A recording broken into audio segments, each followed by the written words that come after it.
స్వామి, సింధు దగ్గరికి వెళ్తున్నాను. అక్కడ తనేదో సమస్యలో ఉన్నట్టు అనిపిస్తోంది. తనకి నా అవసరం ఉంది. అందుకే నా మనసేదో గట్టిగా చెప్తోంది.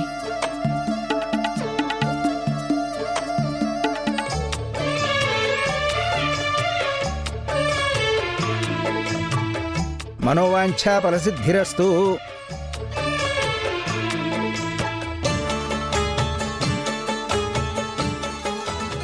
వస్తున్నాను సింధు.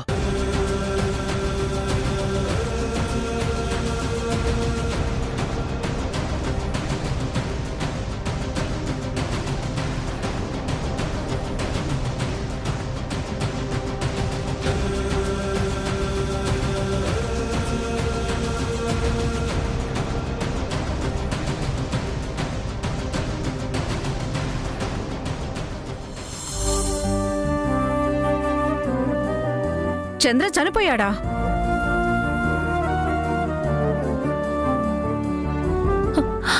భగవంతుడా, ఇంక పరీక్షలు పెట్టకు. తట్టుకునే శక్తి నాకు లేదు. మావయ్యతో పాటు అత్తయ్యకి ఏదన్నా అయితే యష్ తట్టుకోలేడు.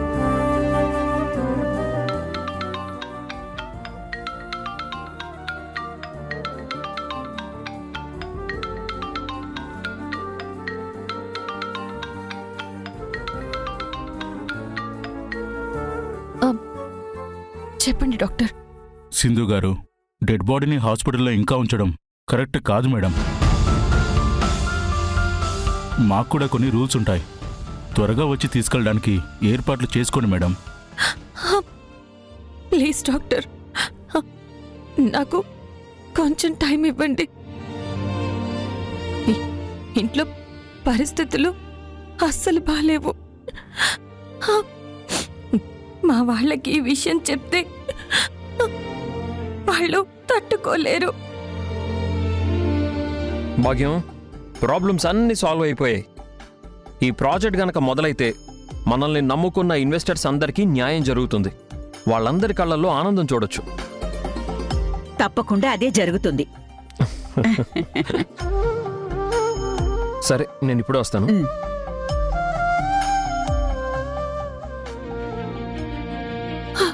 అసలు ఈ విషయం ఎలా చెప్పాలో కూడా నాకు అర్థం కావట్లేదు. ప్లీజ్ డాక్టర్, ప్లీజ్ ఒక్కరోజు.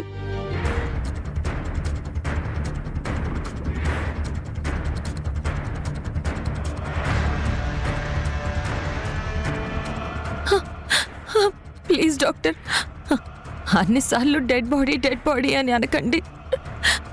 నేనే ఏదో ఒకటి చేస్తాను. సింధు,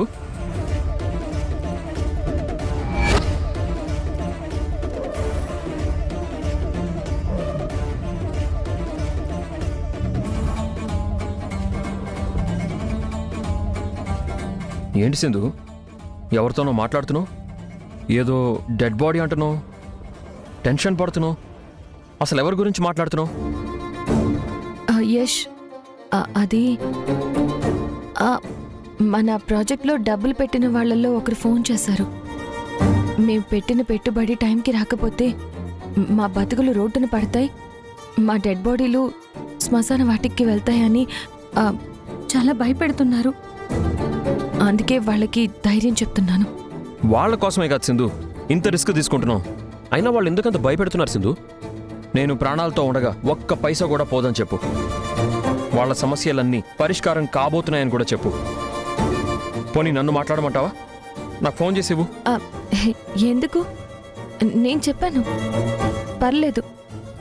ఇలాంటి విషయాలు ఆడవాళ్ళు మాట్లాడితేనే కాస్త తగ్గుతారు. నువ్వు మాట్లాడితే లేనిపోని ఆవేశాలు బయటకొస్తాయి. సరే సింధు, నీ ఇష్టం. కానీ రేపటి నుంచి మనం ప్రాజెక్ట్ పనులు మొదలు పెట్టాలి. నువ్వు వేరే ప్రోగ్రామ్స్ ఏం పెట్టుకోవద్దు.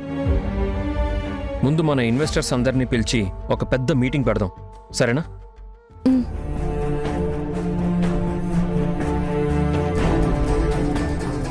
సింధు, ఏదన్నా జరిగిందా? నువ్వు నా దగ్గర ఏమన్నా దాస్తున్నావా? నీ దగ్గర నేనెందుకు దాస్తాను యష్? నువ్వు ఎందుకో టెన్షన్గా కనిపిస్తున్నావు, లోపల కుమిలిపోతున్నావు. ఏదో చెప్పలేక ఇబ్బంది పడుతున్నట్టుగా నాకు అనిపిస్తుంది. చెప్పు సింధు, ఏదైనా పర్వాలేదు, నేనున్నాను కదా. అలా ఏం లేదు యష్. ఆ మారుతీరావు వాళ్ళు జైల్లో ఉండి కూడా మనల్ని ఎలా దెబ్బతీయాలా అని ఆలోచిస్తూ ఉంటారు. అందుకు మనం కొంచెం జాగ్రత్తగా ఉండాలి. వాడు అమ్మా నాన్నల్ని ఎక్కువగా టార్గెట్ చేస్తాడు. వాళ్ళకేదైనా జరిగితే నేను బతికున్న శవాన్ని. యష్, అలా మాట్లాడుకో. ఎవరికి ఏమీ కాదు.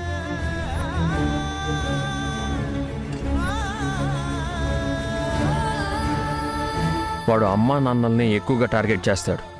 వాళ్ళకేదైనా జరిగితే నేను బతికున్న శవాన్ని.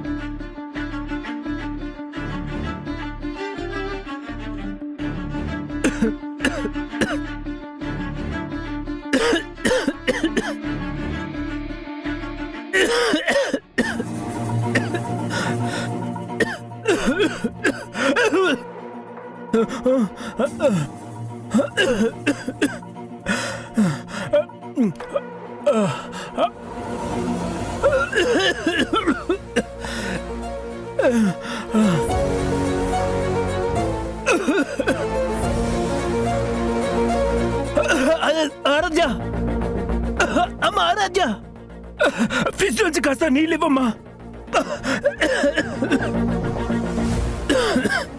నా ప్రాణం పోయే స్థితిలో ఉన్నా సరే పక్కన శత్రువుకైనా హెల్ప్ చేస్తానేమో కానీ నీకు మాత్రం చేయను. అమ్మ ఆరాధ్య, చచ్చిపోయేలా ఉన్నానమ్మా. అలా వదిలేసి వెళ్ళిపోతావా? ఇన్నాళ్ళు నువ్వు చేసిందేంటి? నన్నెప్పటికప్పుడు వదిలేసావు కదా. మా అమ్మ చనిపోయినప్పుడు నా అనాథలో వదిలేశావు. నా ఆరోగ్యం బాగాలేనప్పుడు డిప్రెషన్లో ఉన్నానని తెలిసి ఏ రోజు నువ్వు నా దగ్గరికి రాలేదు. ప్రతిసారి ఆ మధుతో ఇంట్లో నుంచి వెళ్ళిపోవాలని అనుకున్నావు. ప్రతిసారి నన్ను వద్దు అనుకుంటూనే ఉన్నావు. ఇప్పుడు నేను నిన్ను వద్దనుకుంటున్నాను. నాకు నీకు ఏ సంబంధం లేనప్పుడు నీకేమైతే నాకేంటి? ఆరాధ్య,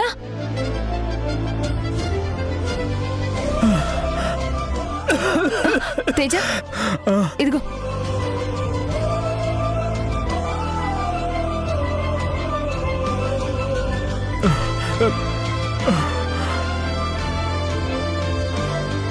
ఆరాధ్య, నువ్వు చేస్తుంది తప్పమ్మా. ఎంత కాదనుకున్నా ఆయన నీకు తండ్రి. తండ్రి అంటే ఏంటి పిన్ని? తాతయ్యని తండ్రి అను ఒప్పుకుంటాను, బాబాయిని తండ్రి అను కాదనను. కానీ ఈయన తండ్రి అంటే నేను ఒప్పుకోను పిన్ని, నేను ఒప్పుకోను. ఈయనకి ప్రాణం పోతున్న సమయంలో ఇప్పుడు నేను ఒక దాన్ని ఉన్నానని గుర్తొచ్చానా?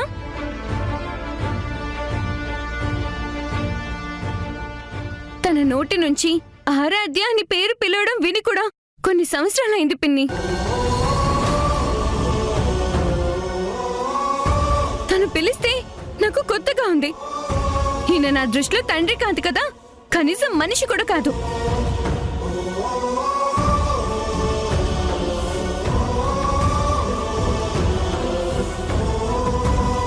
సారీ పిన్ని, తనని ఇలా ట్రీట్ చేసిన వేకి నేను రిగ్రెట్ ఫీల్ అవడం లేదు. He deserves this. ఆరాధ్య,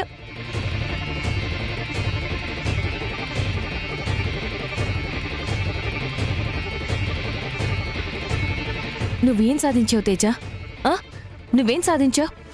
నువ్వు తింటున్నావో లేదో అని పట్టించుకోవడానికి నీ పక్కన నీ భార్య లేదు. పొలం మారితే కనీసం గుక్కెడు మంచినీళ్ళిచ్చే మనిషి కూడా లేడు. నీకంటూ ఎవరూ లేరు అన్న వెలితి నీకు అనిపించడం లేదా తేజ?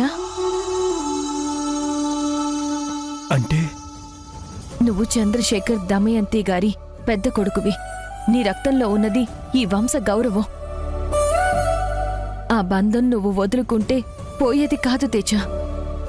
యష్ని నన్ను మోసం చేస్తున్నావని నువ్వనుకుంటున్నావేమో కాని నిన్ను నువ్వే మోసం చేసుకుంటున్నావు. మరి ఇంట్లో నాకు గౌరవం ఇస్తున్నారా? గౌరవం మనం తీసుకునే బాధ్యతని బట్టి వస్తుంది తేజ. నా పిల్లల్ని యశ్ అడగలేదు గౌరవం ఇవ్వమని, వాళ్లే ఇస్తున్నారు. మీ నాన్న మిమ్మల్ని అడగలేదు గౌరవం కావాలని, మీరే ఇస్తున్నారు. ఎందుకు? తండ్రి స్థానంలో వాళ్ల బాధ్యతకి పూర్తి న్యాయం చేశారని మీరు నమ్మారు కాబట్టి. నీ బాధ్యతలు నువ్వు తీసుకుంటే నువ్వు గౌరవం ఇవ్వమని అడగక్కర్లేదు తేజ. ఇంటిల్లపాది నిన్ను నెత్తిన పెట్టుకుంటారు. పుట్టుక చావు మన చేతుల్లో ఉండవు, కానీ ఈ మధ్యలో ఉండే బతుకు మన చేతుల్లోనే ఉంటుంది.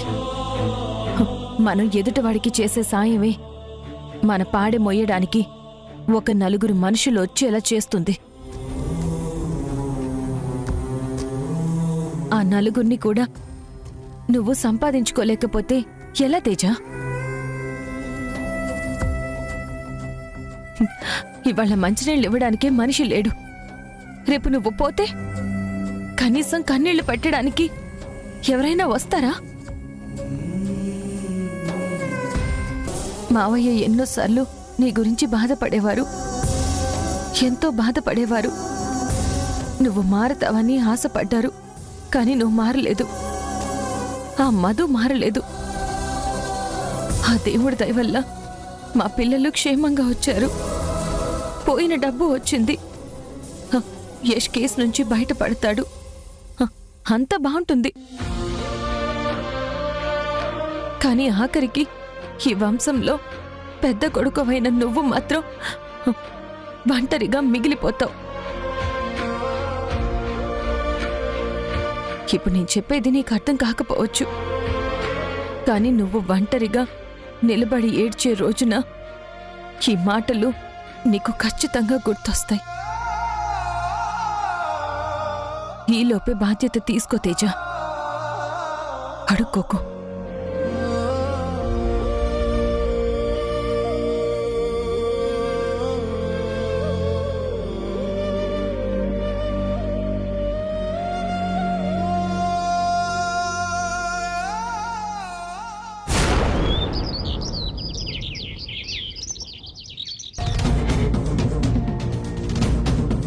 ఎస్ఐ గారు, మా అత్తయ్యకి ఆరోగ్యం ఏం బాగోలేదు. చావు బతుకుల మధ్య ఉన్నారు. మా మావయ్యని చూడాలని కలవరిస్తోంది. అందుకే బెయిల్ కోసం అప్లై చేశాం. జడ్జి గారు కూడా మానవతా దృక్పథంతో బెయిల్ మంజూరు చేశారు. దయచేసి మా మావయ్యని రిలీజ్ చేయండి. మేం వెంటనే హాస్పిటల్కి వెళ్ళాలి. కానిస్టేబుల్ సార్, ఆ మారుతిరాను రిలీజ్ చేయండి. అలాగే సార్.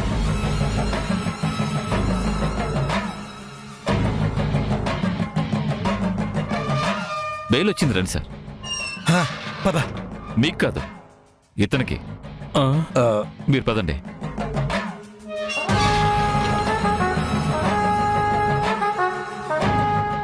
మావయ్య, అత్తయ్యకి ఒంట్లో బాగోలేక హాస్పిటల్లో జాయిన్ చేశాం మావయ్య. అయ్యో అంబిక, ఏమైంది నీకు? నీకేమైతే నేను తట్టుకోలేనే. అంబిక, నేను కూడా నీ దగ్గరకు వచ్చేస్తాను. నీ చివరి మాటలైనా వీడేలా చెయ్యి.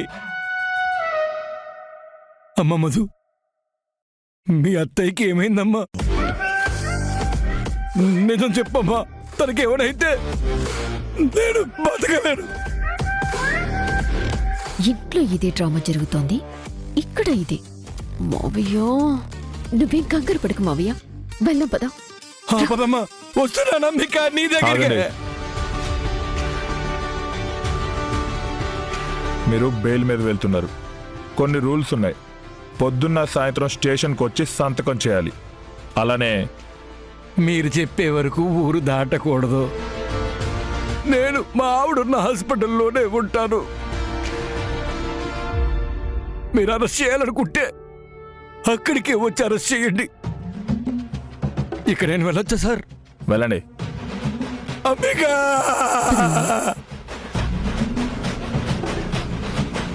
మధు, ఏంటి నన్ను కూడా బయటికి తీసుకెళ్ళొచ్చు కదా మధు. మీరేమైనా పిక్నిక్ వచ్చారనుకుంటున్నారా? సరదాగా బయట తిప్పడానికి? ఇది జైలు. ఎలా కుదురుతుంది? మా ఆవిడ కూడా బాలేదని చెప్పు, లేకపోతే చచ్చిపోయిందని చెప్పు. బాలేదంటేనే మారుతీరావుకు బెయిలిస్తే పోయిందంటే కేసు కొట్టేస్తారేమోగా. నీకంత సీన్ లేదురా మగడా. మీ ఆవిడొచ్చింది, తన్ని బయటికి తీసుకొస్తుందిలేండి. నీ మీద జాలి పడ్డమంటే పాముకి పాలు పోసినట్టే. ఎస్ఐ గారు, నేను పోయినా సరే వీణ్ణి మాత్రం జైలు నుంచి బయటికి రానివ్వద్దు. రత్నం, ఛీ నోర్మై, అసలే నీ గొంతు వినలేను. మళ్ళీ దానికి సాగదీత ఒకటి మండిపోతుంది నాకు. నువ్వు జీవితాంతం ఈ జైల్లోనే పడి చావు. లోపల ఏం చేస్తున్నావు మధు? ఆ పొలిటీషియన్ పిలిస్తే ఆగాను మావయ్య. ఇప్పుడు నేను బయటికి తీసుకుని వస్తే ఆ ఇంటిని నిలువునా ముంచేస్తాను, ఆ సింధుని పొడి చేస్తాను, పీకేస్తాను అని ఏవేవో చెప్పావుగా. ఏంటి ప్లాన్ ఇప్పుడు? నువ్వు కూడా ముదిరిపోయావు మధు. డైరెక్ట్గా విషయంలోకి వచ్చేస్తున్నావు. యశుని ఏ హాస్పిటల్లో జాయిన్ చేశారో ఆ హాస్పిటల్కి వెళ్దాం పదా. అక్కడికి ఎందుకు మావయ్య? పిచ్చి మధు, ఆ రోజు సింధు అంబులెన్స్కి ఫోన్ చేసింది. తనకున్న కంగారికి యశుని ఒక హాస్పిటల్లో, చంద్రాని ఇంకో హాస్పిటల్లో జాయిన్ చేయదు. ఆ హాస్పిటల్కి వెళ్ళి కూపీ లాగితే చంద్ర గురించి ఏమైనా తెలియచ్చు. నువ్వు సూపర్ మావయ్య. పద.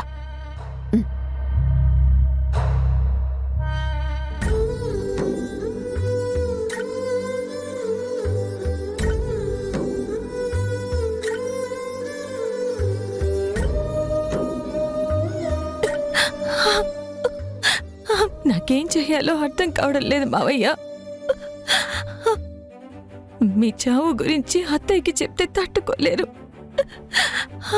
యష్కి చెప్తే తను కాల్చిన బుల్లెట్ తగిలి చనిపోయారు అని తెలుసుకుంటే తనని తాను క్షమించుకోలేడు, ప్రాణాలు వదిలేస్తాడు. అయ్యో, ఇప్పుడు నేనేం చెయ్యాలి?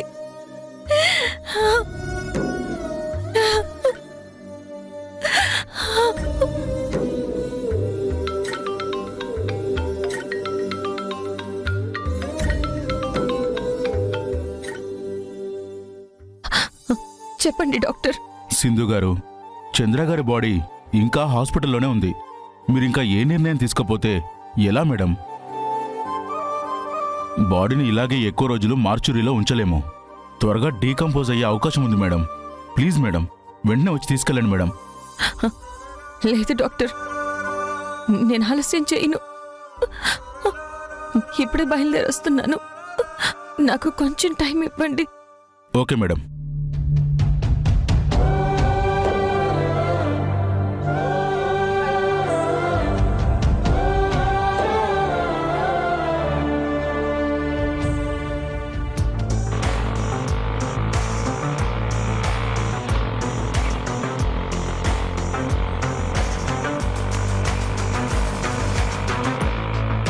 ఆ హాస్పిటల్లోనే ఏదో మతలబుంది మావయ్య. ఆ సింధు మొహం చూస్తేనే అర్థమవుతుంది అదేదో దాస్తుందని. నువ్వు కరెక్ట్గా కన్నం చూసి పొగబెట్టావు మావయ్య.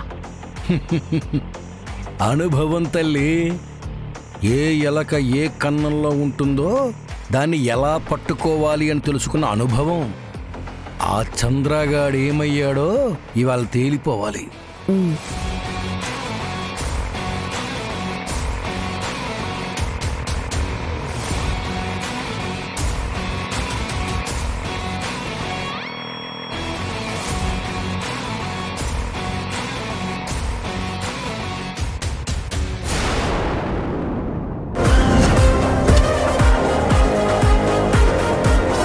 చెప్పండి మేడం. ఇక్కడ అరెస్ట్ అయిన మారుతీరావుకి బెయిల్ ఇచ్చారా లేదా? తన వైఫ్కి బాలేదంటే కోర్టు బెయిల్ అప్రూవ్ చేసింది. నేనే తన భార్యని.